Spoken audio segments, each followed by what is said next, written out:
आज हम चर्चा करेंगे उपसर्ग की। उपसर्ग शब्द जो है वो दो शब्दों के मेल से बना है। इसका जो पहला शब्द है उप, जिसका अर्थ होता है समीप या नज़दीक, और दूसरा जो शब्द है सर्ग, जिसका अर्थ होता है सर्जना, सृष्टि करना या निर्माण करना। उपसर्गों के लगने से धातुओं के अर्थों में एक बदलाव आ जाती है।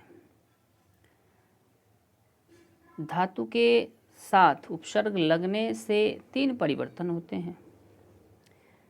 क्रिया का अर्थ बिल्कुल बदल जाता है, जैसे विजय का पराजय हो जाना, उपकार का अपकार हो जाना। क्रिया के अर्थ में एक प्रकार का वैशिष्ट्य आ जाता है, अर्थात गुण आ जाते हैं। जैसे गमन, उसमें अ उपसर्ग लग गया तो, अनु उपसर्ग लग गया तो ये हो गया अनुगमन। वचन में निर उपसर्ग लग जाने से निर्वचन। तीसरा जो है वो क्रिया के अर्थ का अनुवर्तन हो जाना, जैसे वास, उसमें अधि उपसर्ग लग जाने से अधिवास। उच्च में प्रो उपसर्ग लग जाने से प्रोच्च हो जाता है। उपसर्ग वे शब्दांश है जो किसी शब्द के पूर्व अर्थात पहले आकर विशिष्ट अर्थ प्रदान करते हैं।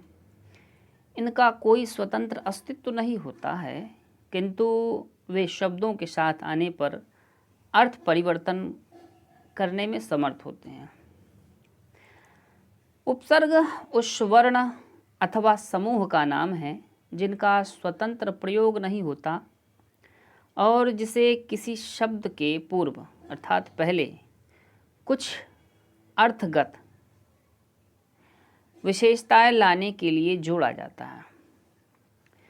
शब्द के पूर्व लगकर उपसर्ग शब्द का अर्थ बदल जाता है। उदाहरण के तौर पे हम देखेंगे कि मुख्य शब्द है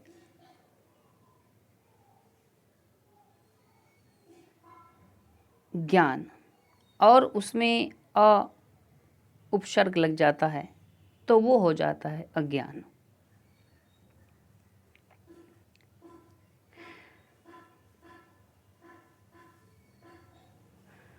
तो इस प्रकार हिंदी भाषा में ऐसे देखते हैं कि ऐसे शब्दांश जो किसी शब्द के पहले लगकर, इसको हम कई तरीके से परिभाषित कर सकते हैं। ऐसे शब्दांश, शब्द का ऐसा अंश जो किसी शब्द से पहले लगकर उस शब्द के स्वरूप और अर्थ में परिवर्तन ला दे, उपसर्ग कहलाता है।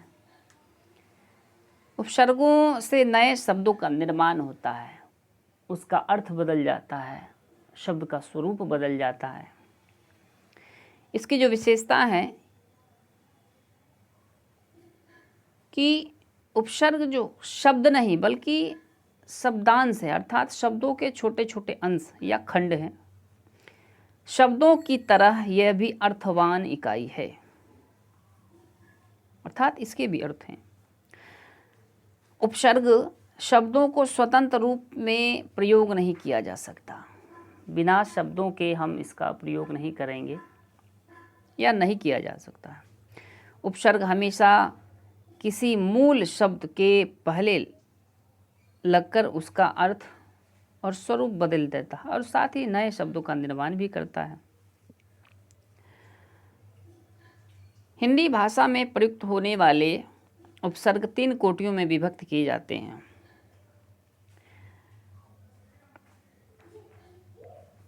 जिसमें है हिंदी के उपसर्ग, संस्कृत के उपसर्ग और उर्दू के उपसर्ग। इनके अलावा अन्य भाषा जैसे अंग्रेजी और संस्कृत के जो कुछ ऐसे शब्द जो हिंदी में ज्यों के त्यों प्रयोग किए जाते हैं। तो देशज और विदेशज के आधार पे इन उपसर्गों को बांटा गया है। अब देखेंगे हिंदी के उपसर्ग। इसे तद्भव उपसर्ग भी कहा जाता है।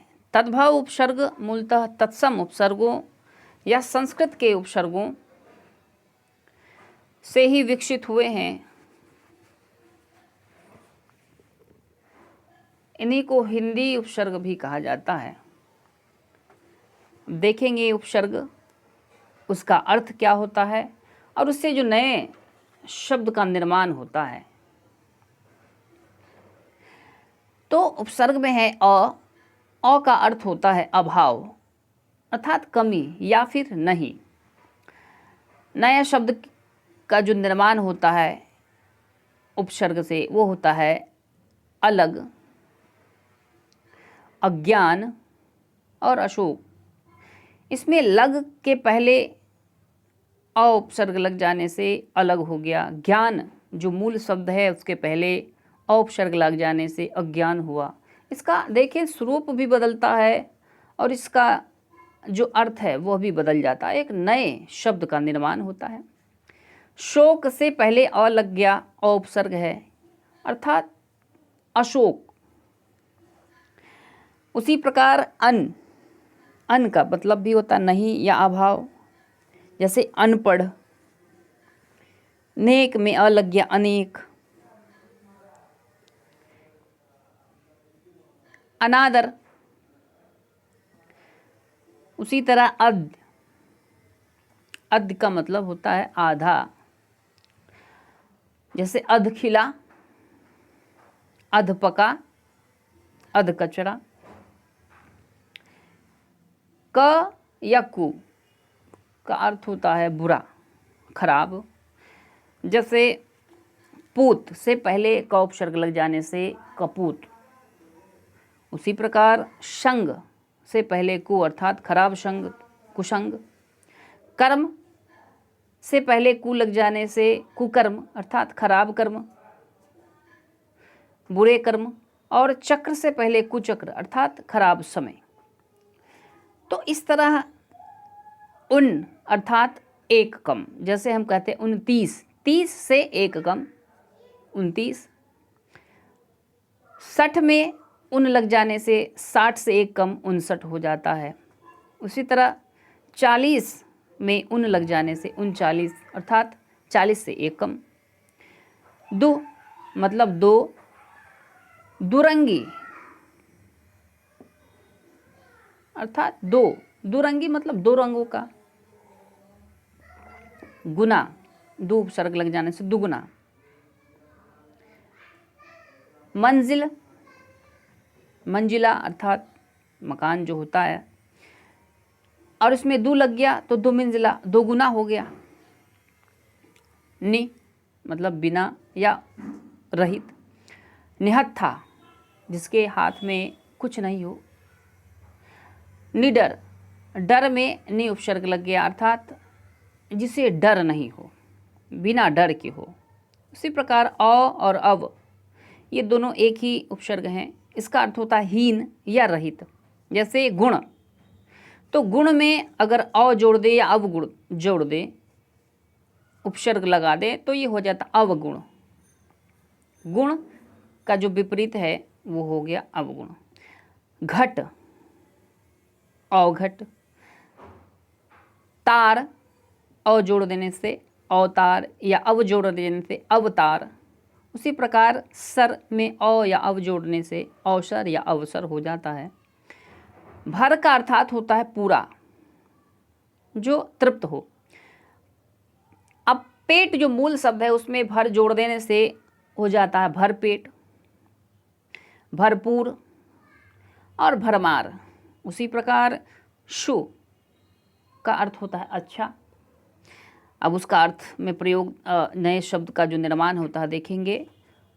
सुडौल, सुधर, सुवास, सुपुत्र और सुगंध।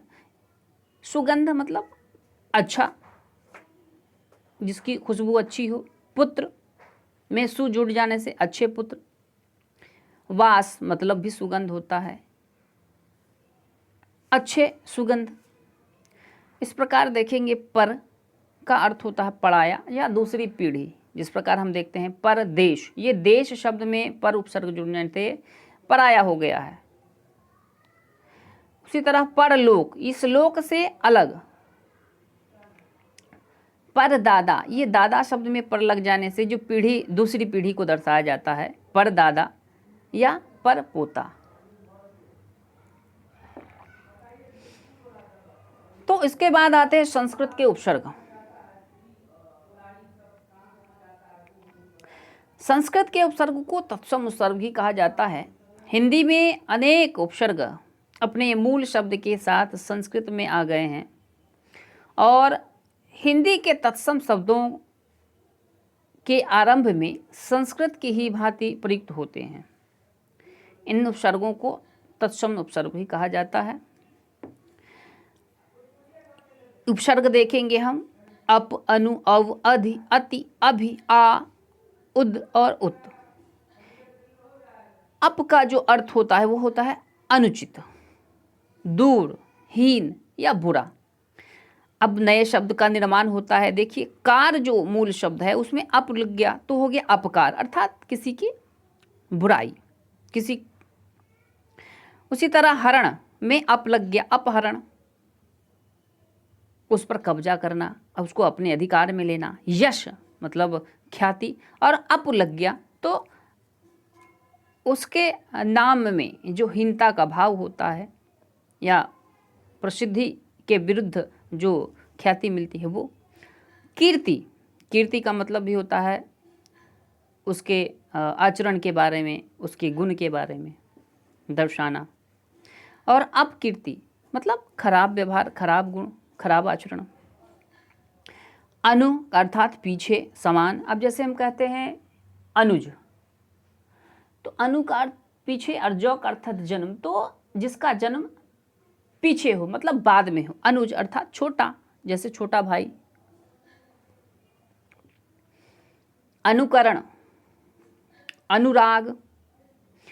उसी प्रकार अव, अव का अर्थ होता है बुरा या हीन, उसी को हम नीच भी कह सकते हैं, नीचे।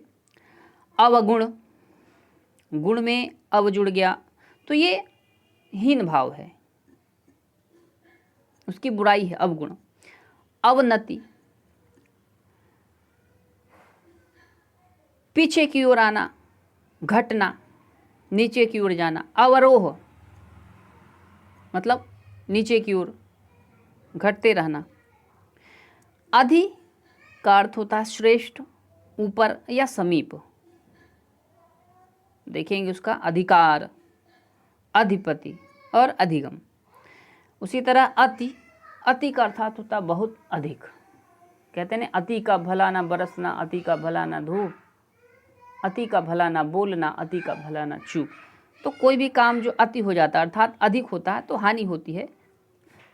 तो उसका जो नए शब्द में का निर्माण हुआ है उसके द्वारा वो है अत्यधिक, अधिक से भी अधिक, अत्यधिक।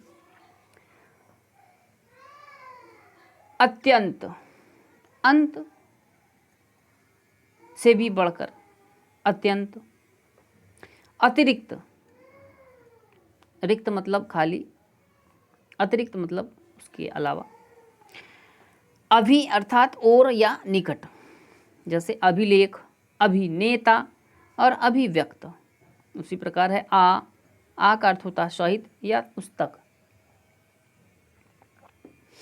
जैसे जीवन अर्थात जीवन तक, आजीवन। रक्षण, उसकी रक्षा करने। आरक्षण, जब तक वह रक्षा करने योग्य है। जन्म, अर्थात जन्म तक। उद अर्थात ऊपर या उत्कर्ष, उद्धार, उद्घोष और उद्घाटन। उसी प्रकार उत शब्द जो है उपसर्ग है और उसका अर्थ है श्रेष्ठ या ऊंचा। तो उससे जो बनने वाले नए शब्द हैं वो होगा उत्कर्ष, उत्थान और उत्पत्ति। उसी तरह इसमें कुछ और भी उपसर्ग हैं, जैसे उप, दुर, दुस, नि, निर, निस, परा, परि, प्र, प्रति, वि, सम, सु इत्यादि। उर्दू के जो कुछ उपसर्ग हैं इसको हम आगत या विदेशी उपसर्ग कह सकते हैं। जो उपसर्ग विदेशी भाषाओं से हिंदी में आए हैं उन्हें आगत या विदेशज उपसर्ग कहते हैं।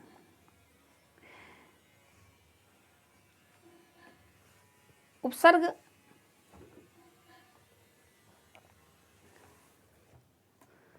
इसमें जो है कम, कम का अर्थात होता है थोड़ा या हीन, उसको कहेंगे कमज़ोर। नए शब्द का जो निर्माण हुआ उससे बना कमज़ोर। कम खर्च, कम उम्र। उसी तरह खुश, खुश का अर्थ होता है अच्छा।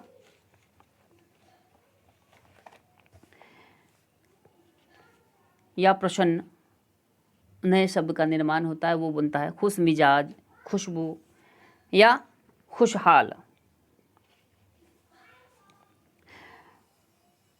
दूसरा है गैर। गैर का मतलब होता है भिन्न या निषेध। जैसे गैर सरकारी, सरकार के जो खिलाफ है, जिसमें मनाही है उसके खिलाफ गैर सरकारी। गैर कानूनी, कानून के जो विरुद्ध हो, जो भिन्न हो उससे अलग हो, गैर कानूनी। गैर हाजिर। उसी प्रकार है बे अर्थात बिना, उसके बिना। बेईमान, बेसहारा, बेगुनाह, बेकाबू। ला, ये ला का अर्थ होता है बिना, बिना उसके, रहित। जैसे ला इलाज, लापरवाह और लावारिश। हम जो है उपसर्ग है उसका अर्थ होता है साथ या समान। उससे जो निर्मित नए शब्द हैं वो है हमदर्द, हम उम्र, हम सफ़र और हम शक्ल। उसी तरह हर उपसर्ग है, अर्थ है इसका प्रत्येक। जैसे हर रोज, हर हाल, हर पल, हर क्षण। बद का अर्थ होता है बुरा, तो बदबू, बदनाम, बदमाश और बदसूरत। बा जो उपसर्ग है इसका अर्थ होता है अनुसार या उसके साथ। नए शब्द का जो निर्माण होता है वो बाकायदा। बाइज्जत, इज्जत के साथ। बाअदब, अदब के साथ। बावजूद। इस प्रकार हम देखेंगे कि उर्दू के जितने उपसर्ग थे उन सब उपसर्गों का अर्थ और उनके द्वारा जो नए शब्दों का निर्माण है और साथ ही अन्य उपसर्ग भी हैं। उपयुक्त उपसर्गों के अलावा हिंदी में दो प्रकार के उपसर्गों का प्रयोग भी किया जाता है, जिसमें पहला है संस्कृत और दूसरा अंग्रेजी। तो संस्कृत के कुछ अव्ययों का जो उपसर्गों की भांति प्रयोग किया जाता है उसको हम देखेंगे। उसमें है संस्कृत के अवयव उपसर्ग के समान प्रयुक्त किए जाने वाले। इसके जो उपसर्ग हैं वो है अतः, अंतः। अंतः उपसर्ग का अर्थ होता है भीतर या अंदर। नए शब्द की जो उत्पत्ति होती है, जो निर्माण होता है वो है अंतःकरण, अंतःपुर। उसी तरह अंतरः अर्थात भीतर, उससे जो नए शब्द बने वो है अंतर्मन, अंतर्राष्ट्रीय और अंतर्जातीय। और ये भी उपसर्ग हैं। अ का अर्थ होता है अभाव, अकाल, अशोक, अचल और अनाथ। अध, अध का मतलब होता है नीचे, जैसे अधपतन, नीचे की ओर गिरना। अधोगति और अधोमुखी। चिर अर्थात दीर्घकालीन, चिरकाल, लंबे समय तक। चिरंजीवी, लंबी उम्र तक जीवित रहना। चिर निद्रा, लंबी दीर्घकालीन जो निद्रा होती है, और चिर स्मरणीय, लंबे समय तक जो स्मरण हो सके। उसके बाद है पुनर, अर्थात फिर, दोबारा, जैसे पुनर्जन्म, दोबारा जन्म, पुनर्जागरण, फिर से जागना, और पुनर्विवाह, दोबारा उसका विवाह। सह अर्थात साथ, जैसे सहयोग, सहानुभूति, सहचर और सहपाठी, साथ में जो पढ़ने वाले हैं, चलने वाले हैं, या अनुभूत करने वाले हैं, या सहयोग देने वाले हैं। सत का अर्थात होता है सच्चा, जैसे सज्जन, सद्गति, सदाचार और सत्पुरुष। उसी प्रकार सम का अर्थ होता सहित या समान, जैसे समकोण, जिसका सभी कोण समान हो, समकालीन, जो काल एक समान हो, समसामयिक, वहाँ जो समय है वो एक समान हो। स्व अर्थात अपना, जैसे स्वतंत्र, तंत्र अर्थात शासन, स्व अर्थात अपना शासन, स्वदेश, देश, अपना देश, स्वराज्य, अपना राज्य, और स्वचालित, खुद से जो चलाया जा सके। उसी प्रकार अंग्रेजी के जो उपसर्ग हैं उसमें है सब उपसर्ग, उसका अर्थ होता है उसके अधीन या उसके नीचे, जैसे सब जज, सब कमेटी। डिप्टी का अर्थात होता है सहायक, deputy commissioner, deputy director. Vice अर्थात उप, उसके जो नए शब्द का निर्माण हुआ है वो वाइस प्रिंसिपल और वाइस चांसलर। चीफ का अर्थात मुख्य, जैसे चीफ मिनिस्टर और चीफ सेक्रेटरी। असिस्टेंट का अर्थ होता है सहायक, उससे निर्मित नए जो शब्द हैं वो असिस्टेंट क्लर्क, असिस्टेंट इंजीनियर। और अंतिम में है हेड अर्थात मुख्य, जो प्रधान है, हेड मास्टर या हेड क्लर्क। तो उपसर्ग शब्द जो उप और सर्ग है ये दो शब्दों के मेल से बना है। ऐसे शब्द या शब्दांश जो किसी शब्द से पहले लगकर उस शब्द के अर्थ में परिवर्तन ला दे उपसर्ग कहलाता है। ये अर्थयुक्त होते हैं परंतु स्वतंत्र रूप में इनका प्रयोग नहीं किया जाता है।